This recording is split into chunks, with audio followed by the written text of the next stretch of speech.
ഏറ്റവും ആദരണീയരായ അധ്യക്ഷൻ ശ്രീ സിജു പള്ളിപ്പറമ്പ്, കോർഡിനേറ്റർ പ്രതികൾക്കായിടവുന്ന ഇവിടെ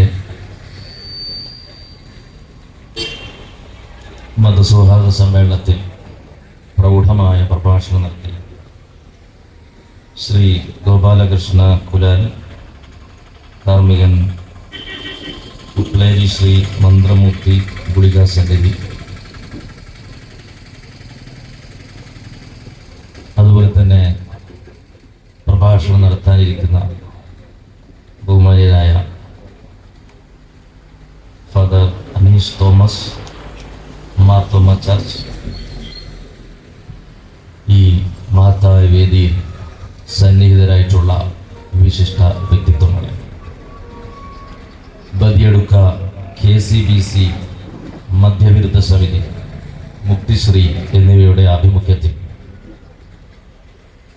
സംഘടിപ്പിച്ചിട്ടുള്ള മതേതര ഇന്ത്യ, ലഹരിമുക്ത ഇന്ത്യ എന്ന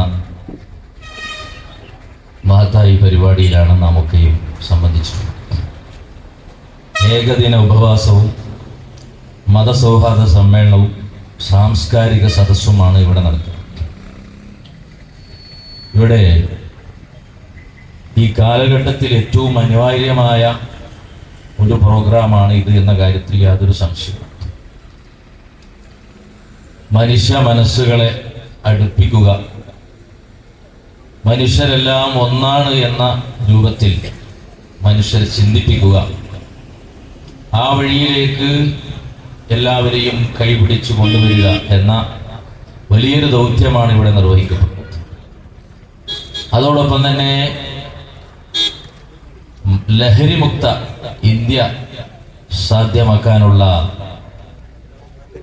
തീവ്രമായ ശ്രമവും നമ്മുടെ ഭാഗത്തുനിന്നുണ്ടാവണം. ഈ രാജ്യത്ത് ഇന്ന്, പ്രത്യേകിച്ച് നമ്മുടെ കേരളത്തിൽ, ലഹരി വ്യാപനം തകൃതിയായി നടന്നുകൊണ്ടിരിക്കുന്നു. ഇതിനെതിരെ എല്ലാ ഭാഗത്തു നിന്നും ശക്തമായ ശബ്ദമുയരണം, പ്രവർത്തനങ്ങളുണ്ടാകും. ഇന്ന് രാജ്യത്തിൻ്റെ രാഷ്ട്രപിതാവ് മഹാത്മജിയുടെ ജന്മദിനം കൂടിയാണ്.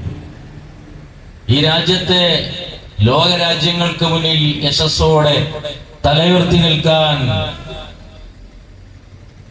അതിന് അനുയോജ്യമായ രൂപത്തിൽ ഈ രാജ്യത്തെ സ്വതന്ത്രമാക്കിയെടുത്ത, അതിൻ്റെ മുൻനിരയിൽ മുന്നണി പോരാളിയായി പ്രവർത്തിച്ച, പ്രവർത്തന പദത്തിൽ നിരതരായ മഹാത്മജിയുടെ ജന്മദിനം എന്തുകൊണ്ടും നമ്മെ സംബന്ധിച്ചിടത്തോളം ഇത്തരം നല്ല കാര്യങ്ങൾക്ക് വേണ്ടി തിരഞ്ഞെടുക്കാൻ ഏറ്റവും അനുയോജ്യം. ഈ രാജ്യത്ത് ലഹരി വ്യാപകമാകുമ്പോൾ ഈ രാജ്യത്ത് ഒരുപാട് തിന്മകൾ വർദ്ധിച്ചുകൊണ്ടിരിക്കും. പരിശുദ്ധ ഇസ്ലാം പറയുന്നു, ഈ ലഹരി എന്ന് പറയുന്നത് മിഫ്താഹു കുല്ലി ശർ, എല്ലാ തിന്മകളുടെയും താക്കോലാണ് ലഹരി. ലഹരിയിലൂടെയാണ് അതിനുശേഷം പല തിന്മകളും ഇവിടെ ഉണ്ടായിക്കൊണ്ടിരിക്കുന്നത്. വ്യഭിചാരമാണെങ്കിൽ, കൊലപാതകമാണെങ്കിൽ, സംഘടനകളാണെങ്കിൽ, ഇതെല്ലാം ലഹരിയിലൂടെ ഉണ്ടായിക്കൊണ്ടിരിക്കുമെന്ന് 1500 വർഷങ്ങൾക്ക് മുമ്പ് പരിശുദ്ധ ഇസ്ലാം ഹബീബുന റസൂലുള്ളാഹി സ്വല്ലല്ലാഹു അലൈഹി വസല്ലം വിളിച്ചു. മുഹമ്മദ് നബി ഇസ്ലാമിനെ ലോകത്ത് അവതരിപ്പിച്ചു. ആ ഇസ്ലാം സമാധാനത്തിന്റെ മതമായിട്ടാണ് ലോകം കാണുന്നത്. ശത്രുക്കൾ പോലും അൽ അമീൻ, വിശ്വസ്തൻ എന്ന് വിളിച്ച പുണ്യ നബി സല്ലല്ലാഹു അലൈഹി വസല്ലം എല്ലാ മതവിഭാഗങ്ങളെയും ഒരുപോലെ കണ്ടു. ഒരു യഹൂദന്റെ മൃതദേഹം കൊണ്ടുപോകുന്ന സമയത്ത്, വഹിച്ചു കൊണ്ടുപോകുന്ന സമയത്ത്, അവിടെ നിന്ന് ഇരുന്ന സ്ഥലത്ത് നിന്ന് എഴുന്നേറ്റുന്നത് മുഹമ്മദ് നബിയോട് ചോദിക്കപ്പെട്ടു, എന്തിനാണ് എഴുന്നേറ്റ് നിൽക്കുന്നത്? ഒരു മൃതദേഹമല്ലേ, അതും ഒരു മുസ്ലിമിൻ്റെതല്ലല്ലോ എന്ന് പറഞ്ഞപ്പോ അവിടുന്ന് തിരുത്തുകയായിരുന്നു. അതൊരു മനുഷ്യനല്ലേ, ഒരു ഒരു മനുഷ്യനിക്ക് പ്രാധാന്യം കൽപ്പിക്കണം. എല്ലാ മനുഷ്യർക്കും പ്രത്യേകതകളുണ്ട്. അവിടെ മതം ഒരു പ്രശ്നമേ അല്ല. പരിശുദ്ധ ഇസ്ലാം പറയുന്നു, വിശുദ്ധ ഖുർആൻ പറയുന്നു, എല്ലാ മനുഷ്യരും ബഹുമാന്യരാണ്, ആദരണീയരാണ്, എല്ലാവരും ആദരിക്കപ്പെടേണ്ടവരാണ്. അതുകൊണ്ടാണ് പരിശുദ്ധ ഇസ്ലാമിൽ മരണത്തിന് ശേഷവും ആ ആദരവ് നിലനിർത്തുകയാണ്. മരിച്ചതിന് ശേഷം ഒരു കുഴി ഉണ്ടാക്കി ആ കുഴിയിൽ കൊണ്ടുപോയി മൃതദേഹം അടക്കുന്ന ഒരു രീതി പരിശുദ്ധ ഇസ്ലാമിലില്ല. മറിച്ച് ആ മൃതദേഹത്തെ കുളിപ്പിച്ച് സുഗന്ധങ്ങൾ പൂശി നല്ല വെള്ള വസ്ത്രങ്ങൾ, പുതിയ വെള്ള വസ്ത്രം കൊണ്ട് ആ മൃതദേഹത്തെ പൊതിഞ്ഞ് വളരെ ഭക്തിയാദരവോടുകൂടി ആ മൃതദേഹം കൊണ്ടുപോയി സംസ്കരിക്കുകയാണ്. ജീവിതകാലത്ത് മാത്രമല്ല, മരണശേഷവും ബഹുമാനം കൽപ്പിക്കപ്പെടണം, ആദരവ് കൽപ്പിക്കപ്പെടണമെന്ന് പരിശുദ്ധ ഇസ്ലാം ലോകത്തോട് പഠിപ്പിക്കുന്നു. മാത്രമല്ല, ലോകത്ത് മനുഷ്യരുടെ ഹൃദയങ്ങൾ അടുപ്പിക്കണം, സ്നേഹവും സൗഹാർദ്ദവും ഇവിടെ ഉണ്ടാക്കണം. അതിനു വേണ്ടിയിട്ടുള്ള പ്രവർത്തനങ്ങളാണ് പരിശുദ്ധ ഇസ്ലാം നമുക്ക് മുന്നിൽ അവതരിപ്പിച്ചിട്ടുള്ളത്.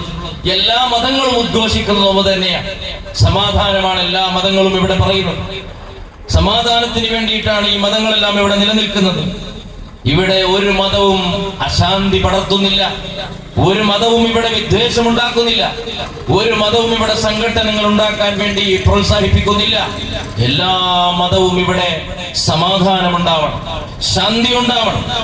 നമുക്കറിയാം, ഹിന്ദുമതം ഇവിടെ ഉദ്ഘോഷിക്കുന്ന, ഇവിടെ മന്ത്രിക്കുന്ന ഏറ്റവും നല്ലൊരു മന്ത്രം അസതോമാ സദ്ഗമയ തമസോമാ ജ്യോതിർഗമയ മൃത്യോർമ അമൃതംഗമയ ഓം ശാന്തി ശാന്തി ശാന്തി. എത്ര മനോഹരമായ മന്ത്രമാണ്! അസത്യത്തിൽ നിന്ന് സത്യത്തിലേക്ക്, തമസ്സിൽ നിന്ന് ഇരുട്ടിൽ നിന്ന് വെളിച്ചത്തിലേക്ക്, മൃത്യുവിൽ നിന്ന് എന്നും നിലനിൽക്കുന്ന ജീവിതത്തിലേക്ക് നമുക്ക് വരണം. സമൂഹം വരണം, എല്ലാ മനുഷ്യരും വരണം, എല്ലാവർക്കും ശാന്തി ഉണ്ടാവണം എന്ന് ലോകത്തോട് വിളിച്ചു പറയുന്ന മതമാണ് ഹിന്ദുമതം. അതുപോലെ തന്നെ ക്രിസ്തുമതം. യേശു ക്രിസ്തു ഇവിടെ സമാധാനത്തിന് വേണ്ടി ആളുകളിൽ കരുണ നൽകിക്കൊണ്ട് കാരുണ്യത്തെ ജനങ്ങളിലേക്ക് അവതരിപ്പിക്കുന്ന മനോഹരമായ ഒരു മതമാണ് ക്രിസ്തുമതം. എല്ലാവരെയും ശുശ്രൂഷിക്കുക, എല്ലാവരെയും പരിപാലിക്കുക, എല്ലാവരിലും സ്നേഹം കൈമാറുക. അതുപോലെ തന്നെ പരിശുദ്ധ ഇസ്ലാമും പറയുന്നു, അല്ലാഹുമ്മ അന്തസ്സലാം വമിൻകസ്സലാം വഇലൈകസ്സലാം വഇലൈക യർജിഉസ്സലാം. ഇവിടെ സമാധാനമാണ് ഉണ്ടാകുന്നത്, ഇവിടെ ശാന്തിയാണ് ഉണ്ടാകുന്നത്. എല്ലാവരിലും ശാന്തി വേണം, എല്ലാവരിലും സമാധാനം വേണം, എല്ലാവരും സ്വസ്ഥമായി ജീവിക്കണം. നമ്മളൊക്കെ നമ്മുടെ ഈ ഭൗതിക ലോകത്ത് നമുക്ക് കിട്ടുന്ന സ്വത്തുക്കൾ, സമ്പാദ്യങ്ങൾ, അത് നമ്മളിൽ വർദ്ധിക്കുമ്പോ നമ്മൾ മറ്റുള്ളവരെ മറന്നുകളയും, നമ്മുടെ മനസ്സുകൾ തമ്മിൽ അകലുന്നു, നമ്മൾ വലിയ രമ്യഹർമ്മങ്ങൾ പടുത്തുയർത്തുന്നു, മനോഹരമായ കോട്ടകൊത്തനങ്ങൾ ഉണ്ടാക്കുന്നു. അതിൽ നമ്മൾ കഴിയുമ്പോ തൊട്ടടുത്താരാണ് താമസിക്കുന്നത് നമുക്കറിയുന്നില്ല, തൊട്ടടുത്തുള്ളവർ വിശക്കുന്നുണ്ടോ എന്ന് നമുക്കറിയുന്നില്ല. പരിശുദ്ധ ഇസ്ലാം പറയുന്നു, നിന്റെ അയൽവാസി പട്ടിണി കിടക്കുമ്പോ അതൊരു വിശ്വാസിയാകണമെന്നില്ല. ആരാണെങ്കിലും അവൻ പട്ടിണി കിടക്കുമ്പോ നീ വയറ് നിറച്ച് ഉണ്ണുന്നുണ്ടെങ്കിൽ നീ ഒരു യഥാർത്ഥ വിശ്വാസിയല്ല എന്ന് ലോകത്തോട് വിളിച്ചു പറയുന്നു പരിശുദ്ധമായ ഇസ്ലാം. ഇതുപോലെ എല്ലാ മതങ്ങളിലും മറ്റുള്ളവർക്ക് ആഹരിക്കാൻ ആവശ്യമായ അന്നങ്ങൾ നൽകണം എന്ന് എല്ലാ മതവും നമ്മെ പഠിപ്പിക്കുന്നു. ഈ നിലക്ക് നമ്മൾ സൗഹാർദ്ദത്തോടു കൂടി, സ്നേഹത്തോടു കൂടി ജീവിക്കണം. ഇവിടെ മനസ്സുകൾ തമ്മിൽ അകലാൻ പാടില്ല, ഇവിടെ പ്രശ്നങ്ങൾ ഉണ്ടാകാൻ പാടില്ല, ഇവിടെ സംഘടനകൾ ഉണ്ടാകാൻ പാടില്ല. ഈ രാജ്യം സമാധാനത്തിൻ്റെതാകണം. അതാണ് മഹാത്മജി ആഗ്രഹിച്ചത്. എല്ലാ മനുഷ്യരെയും ഒന്നിച്ചു ചേർത്തുകൊണ്ട് ഈ രാജ്യം ലോകത്തിന് മുമ്പിൽ അഭിമാനത്തോടുകൂടി, യശസ്സോടുകൂടി ഉയർന്നു നിൽക്കണമെന്ന് ആഗ്രഹിച്ച മഹാത്മജി, ആ മഹാത്മജിയെ നമ്മൾ ഒരിക്കലും വിസ്മരിക്കാൻ പാടില്ല. അതുകൊണ്ട് തന്നെ ഈ ലോകത്തിന്റെ സമാധാനം നമ്മുടെ ഓരോരുത്തരുടെയും പ്രവർത്തനങ്ങളിലൂടെ സാധ്യമാകണം. ഈ ലോകത്തിന്റെ നിലനിൽപ്പ് നമ്മുടെ ഓരോരുത്തരുടെയും കാരുണ്യ പ്രവർത്തനങ്ങളിലൂടെ സാധ്യമാകണം. നമ്മളെല്ലാവരും കാരുണ്യ പ്രവർത്തനത്തിൽ നിരതരാവേണ്ടവരാണ്. നമുക്കറിയാം, പരിശുദ്ധ ഇസ്ലാം കാരുണ്യ പ്രവർത്തനത്തിന് വലിയ പ്രാധാന്യം കൽപ്പിക്കുന്നു. നിങ്ങൾക്കറിയാം, പത്രദ്വാര നിങ്ങൾ അറിഞ്ഞിട്ടുണ്ടാകും, നമ്മുടെ അടുത്ത പ്രദേശത്ത് ബേക്കൽ മൗവൽ എന്ന് പറയുന്ന പ്രദേശത്ത് അവിടെ ഈ റോഡ് വികസനത്തിന്റെ ഭാഗമായി പള്ളിയുടെ അടുത്തുള്ള ഖബർസ്ഥാൻ പൊളിക്കേണ്ടി വന്നു. അങ്ങനെ ഖബർസ്ഥാന്റെ ആ ഭാഗത്തുള്ള ചില ഖബറുകൾ, ആ ഖബറുകളുടെ മൂടിയെടുത്തപ്പോ അതിലൊരു ഖബറിൽ വളരെ വർഷങ്ങൾക്ക് മുമ്പ്, ഏകദേശം 12-14 വർഷങ്ങൾക്ക് മുമ്പ് മറവ് ചെയ്ത ഒരു മനുഷ്യന്റെ മൃതദേഹം അതുപോലെ തന്നെ കാണപ്പെടാനിടയായി. അത് പത്രത്തിൽ വന്ന വാർത്തയാണ്. അന്ന് ആ മരിച്ചുപോയ മനുഷ്യന്റെ മരണസമയത്ത് അദ്ദേഹത്തിന്റെ എല്ലാ മക്കളും നാട്ടിലുണ്ടായിരുന്നില്ല. ഒരു മകൻ വിദേശത്തായിരുന്നു. ആ മകൻ ഈ ഖബർ പൊളിക്കുന്ന സമയത്ത് നാട്ടിലുണ്ടായിരുന്നു. ആ മകനിക്ക് ഈ മൃതദേഹം കാണാനുള്ള അവസരവും കൂടി ഉണ്ടായി. ഈ വാർത്ത നമ്മൾ പത്രത്തിൽ വായിച്ചതാണ്. യഥാർത്ഥത്തിൽ ആ മനുഷ്യന്റെ ചരിത്രമൊന്ന് പരിശോധിച്ച് നോക്കുമ്പോൾ നമുക്ക് മനസ്സിലാക്കാൻ സാധിക്കും, വളരെ ഉദാത്തമായ ഒരു കാരുണ്യ പ്രവർത്തനത്തിന്റെ വക്താവായിരുന്നു ആ മനുഷ്യനെന്നാണ്. അദ്ദേഹത്തിന്റെ പേര് ഞാൻ ഓർക്കുന്നു, അഹ്മദി എന്ന. ആ അഹ്മദി എന്ന് പറയുന്ന മനുഷ്യൻ ഒരു സാധാരണ മനുഷ്യനാണ്. വലിയ പണ്ഡിതനോ അല്ലെങ്കിൽ വലിയ സമ്പന്നനോ ഒന്നല്ല, ഒരു സാധാരണ മനുഷ്യനാണ്. നാട്ടിലുള്ള ഒരു സാധാരണ മനുഷ്യൻ അഹ്മദി എന്ന് പറയുന്ന മനുഷ്യൻ. ആ മനുഷ്യൻ ജീവിതകാലത്ത് തന്റെ വീട്ടിൽ ഭക്ഷണം വിളമ്പിയാൽ, താൻ ഭക്ഷണം കഴിക്കാനുള്ള തീന്മേശയിൽ ഭക്ഷണം പാത്രത്തിൽ വിളമ്പിയാൽ ആ ഭക്ഷണം അദ്ദേഹം കഴിക്കുകയില്ല. മറിച്ച് അദ്ദേഹം ഉടനെ തന്നെ വീടിന്റെ പുറത്തേക്ക് ഇറങ്ങി തൊട്ടടുത്തുള്ള വീടുകളിലെല്ലാം കയറി ചെല്ലും. എല്ലാ വീട്ടുകാരോടും ചോദിക്കും, നിങ്ങളുടെ ഭക്ഷണം ഉണ്ടാക്കിയിട്ടുണ്ടോ, നിങ്ങൾ ഭക്ഷണം കഴിച്ചിട്ടുണ്ടോ എന്ന് ഓരോ വീട്ടുകാരോടും ചോദിച്ച് അവർക്കൊക്കെ വീട്ടിൽ ഭക്ഷണമുണ്ട് എന്ന് ഉറപ്പുവരുത്തിയതിനു ശേഷം മാത്രമേ ആ അഹ്മദ് എന്ന് പറയുന്ന മനുഷ്യൻ ഭക്ഷണം കഴിച്ചിരുന്നുള്ളൂ.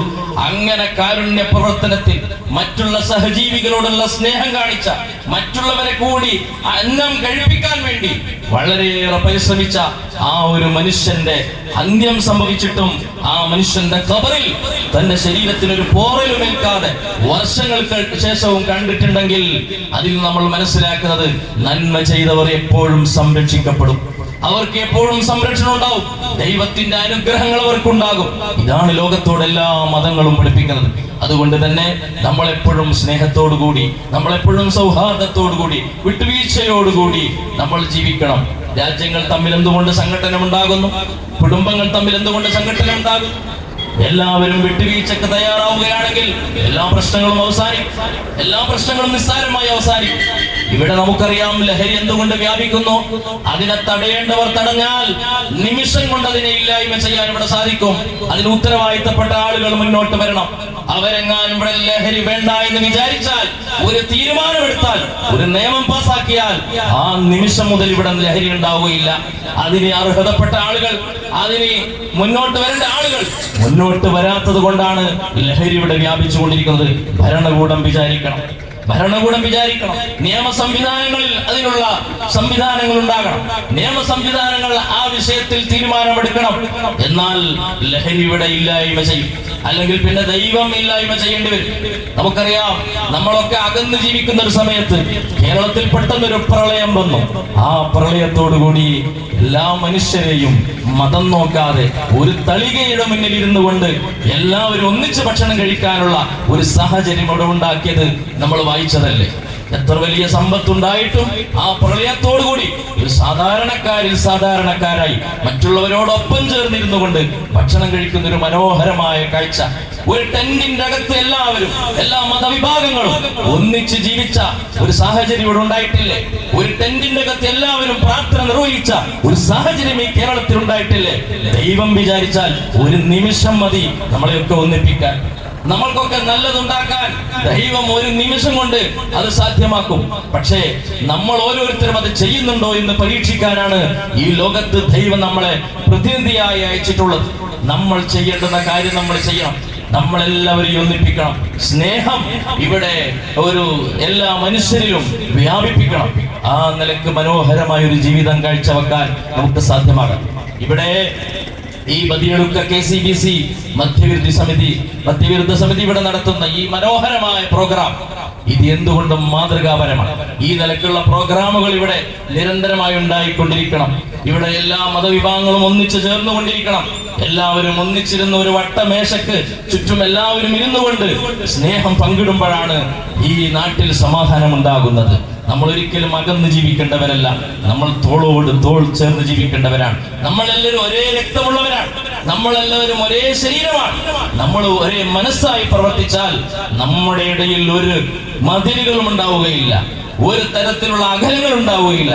ആ നിലക്ക് ജീവിക്കാൻ നമുക്കൊക്കെ സാധ്യമാവട്ടെ എന്ന് ഞാൻ ആത്മാർത്ഥമായി പ്രാർത്ഥിക്കുകയാണ്. ഞാൻ നീട്ടിക്കൊണ്ടുപോകുന്നില്ല. ഇവിടെ ഒരുപാട് ആളുകൾ സംസാരിക്കുവാൻ, അതുപോലെ തന്നെ ഒരുപാട് പരിപാടികൾ ഇനിയും ഇവിടെ നടക്കാനുള്ളത് കൊണ്ട് എന്റെ വാക്കുകൾ ഇവിടെ ചുരുക്കുകയാണ്.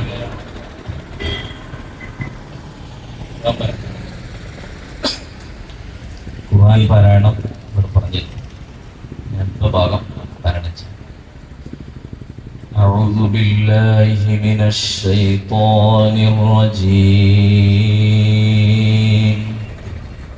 بسم الله الرحمن الرحيم. لو أنزلنا هذا القرآن على جبل لرأيته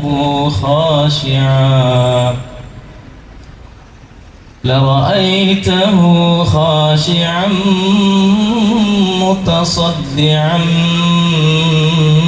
من خشية الله.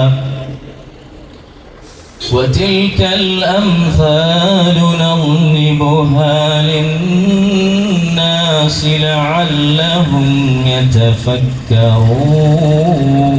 يتفكرون. هو الله الذي لا إله إلا هو عالم الغيب والشهادة هو الرحمن الرحيم.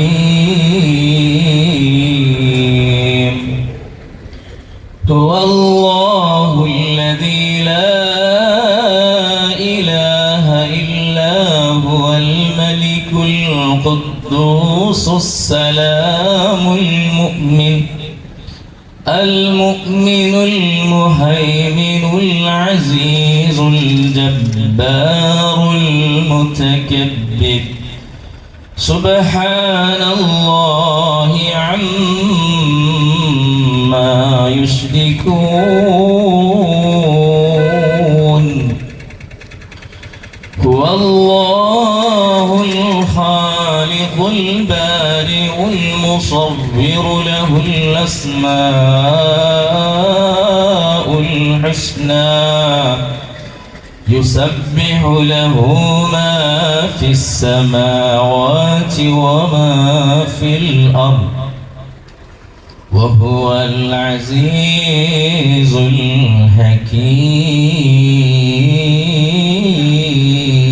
الحكيم. صدق الله العظيم. Saint Mary's ചർച്ചിന്റെ